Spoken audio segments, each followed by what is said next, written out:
ഞങ്ങൾ പ്രത്യേകിച്ച് ആരെയും വിശ്വസിക്കുകയോ അവിശ്വസിക്കുകയും ചെയ്തിട്ടില്ല. നല്ലൊരു യാത്രയായിരുന്നു. എല്ലാം മറന്നും പുറത്തുമുള്ള യാത്ര.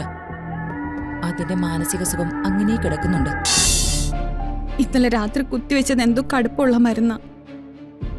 ദൈവമേ, ഒരസുഖമില്ല എന്റെ ശ്യാമയ്ക്ക്. എല്ലാവരും കൂടി ഈ പാവത്തിന്.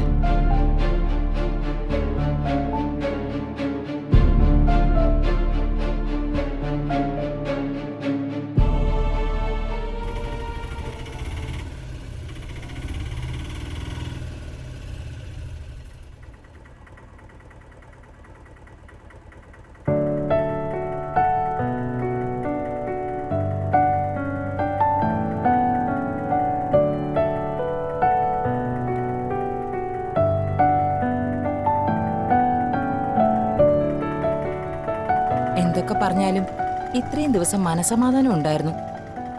ഇനി അങ്ങോട്ട് ഇങ്ങനെ ആവണമെന്നാ. കാര്യാക്കണ്ടോ. ഇന്നലെ വരെ നമ്മളെ നടത്തിയെങ്കിൽ ആ ദൈവം തന്നെ ഇന്നും നോക്കിക്കോളൂന്ന് കരുതാം. വാ.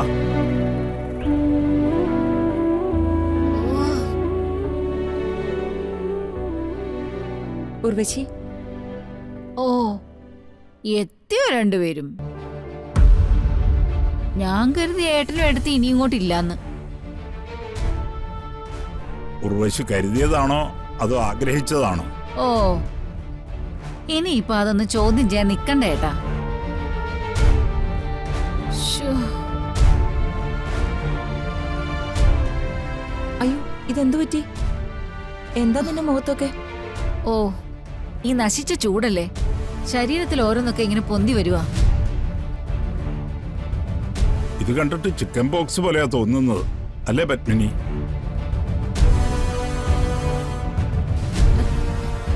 എന്താ ഈ നോക്കുന്നത്? ഉർവശി, എന്തോ കുഴപ്പമാണെന്നാ തോന്നുന്നേ. എന്തായാലും നീ എല്ലായിടത്തും ഇങ്ങനെ നടക്കണ്ട. മുറിയിലെങ്ങാനും പോയി ഇരുന്നാ മതി. ഏട്ടത്തി, ഇത്രയും നാളും നിങ്ങൾ രണ്ടുപേരും ഇവിടെ ഇല്ലായിരുന്നു.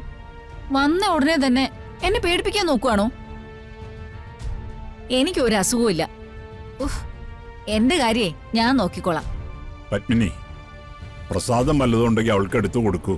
അയ്യോ വേണ്ടേ, അത്യാവശ്യത്തിനുള്ള അനുഗ്രഹങ്ങളൊക്കെ കിട്ടുന്നുണ്ട്. ഇനി നിങ്ങൾ കൊണ്ടുവന്ന അനുഗ്രഹം കൂടി ചുമക്കാൻ വയ്യ. വാ പത്മിനി. അയ്യോ പിന്നെ, രണ്ടാളും അറിഞ്ഞിട്ടുണ്ടാവും. എന്നാലും ഞാൻ എന്റെ മര്യാദയ്ക്ക് പറയുന്നേ ഉള്ളൂ. അമ്മ ഇവിടെ ഇല്ല. വരുണൻ രാധികയും പോയതിന്റെ പിന്നാലെ എന്തെങ്കിലും കാരണം ഉണ്ടാക്കി ഇറങ്ങി പോവാനിരിക്കായിരുന്നല്ലോ. അമ്മയ്ക്ക് ഇറങ്ങിപ്പോണം, അമ്മ പോയി. പക്ഷേ വന്നവരെ എന്നെയാ ചീത്ത വിളിച്ചത്. അവരുടെയൊക്കെ വിചാരം ഞാൻ എന്തോ ചെയ്തെന്നാ. സത്യത്തില് അമ്മയ്ക്ക് ഒരു കുഴപ്പമുണ്ടായിരുന്നില്ല. ആ, വരുണൻ രാധിക അമ്മയൊക്കെ ഞങ്ങളെ വിളിച്ചിരുന്നു. ആ, വിളിക്കും വിളിക്കും. ഇവിടെ നടന്നിട്ടില്ലാത്ത കൊറേ കാര്യങ്ങൾ പറയുകയും ചെയ്യും. ആ, നിങ്ങൾ പിന്നെ അതല്ലേ വിശ്വസിക്കൂ. ഞങ്ങൾ പ്രത്യേകിച്ച് ആരെയും വിശ്വസിക്കുകയോ അവിശ്വസിക്കുകയും ചെയ്തിട്ടില്ല. നല്ലൊരു യാത്രയായിരുന്നു. എല്ലാം മറന്നും പുറത്തുമുള്ള യാത്ര. അതിന്റെ മാനസിക സുഖം അങ്ങനെ കിടക്കുന്നുണ്ട്.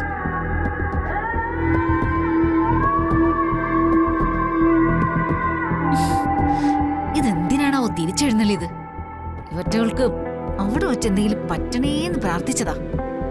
അവിടെ വെച്ച് വഴുതിട്ട് എവിടെയെങ്കിലും പോവെങ്കിലും ചെയ്യായിരുന്നു. ഇഷ്ടം തന്നെ.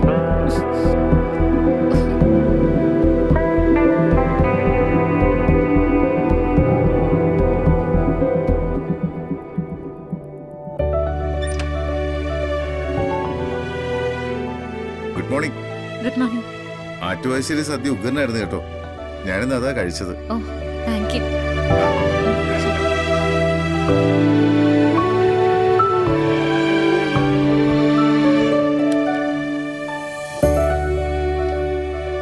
രാധിക ചേട്ടാ, ഫുഡ് ഇവിടെ വെച്ചേക്കട്ടെ. ഇന്ന് റെക്കോർഡിംഗ് ഉണ്ടോ? അതെ, ഇനി ചിലപ്പോ ഭക്ഷണം കൂടുതൽ വേണ്ടി വരും. ആ, പറഞ്ഞാ മതി. എന്തായി? ഞാൻ 2-3 സ്ഥലത്ത് വിളിച്ചു, റിപ്ലൈ വന്നില്ല. ഞാൻ വെയിറ്റ് ചെയ്യാം. ഇവിടെ താൻ എന്ത് പണിയെ കാണിക്കുന്നത്? എല്ലാം താൻ കയറി ഏറ്റു എന്ന് പറഞ്ഞിട്ടല്ലേ ഞാൻ പ്രൊഡ്യൂസറോടും ഡയറക്ടറോടും വാക്ക് കൊടുത്തത്. ഞാനിപ്പോ എന്താ അവരോട് പറയാ? സോറി, ഇത് പ്രതീക്ഷിക്കുന്നില്ലല്ലോ. സാധാരണ എല്ലാവർക്കും നമ്മൾ അറേഞ്ച് ചെയ്ത് കൊടുക്കാറല്ലേ ഉള്ളൂ. എനിക്ക് തന്റെ ഒരു പുരാണവും കേൾക്കണ്ട. പാടാൻ വരുന്ന ആരാണെന്ന് അറിയാലോ എനിക്ക്.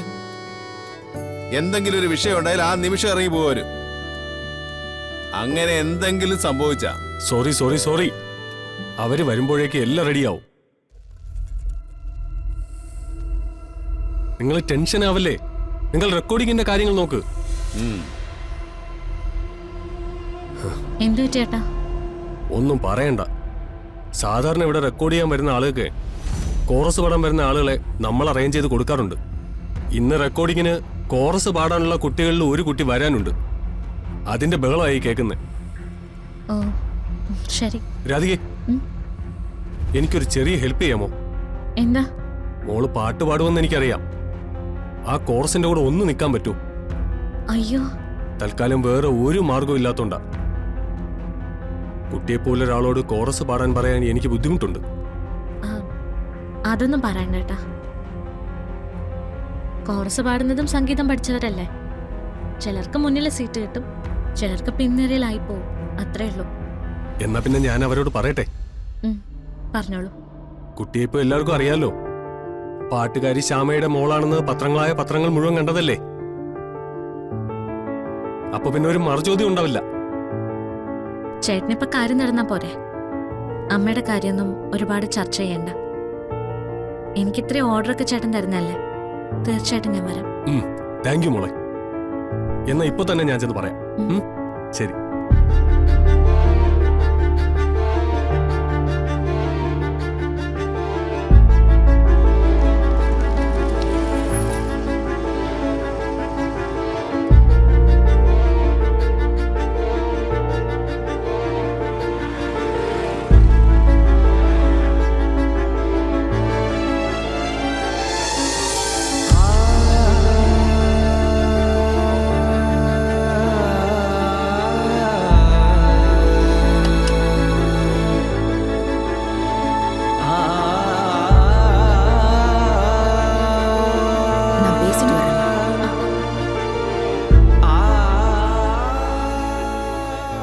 யாரு சார் மியூசிக் டைரக்டர்? ഞാനാ.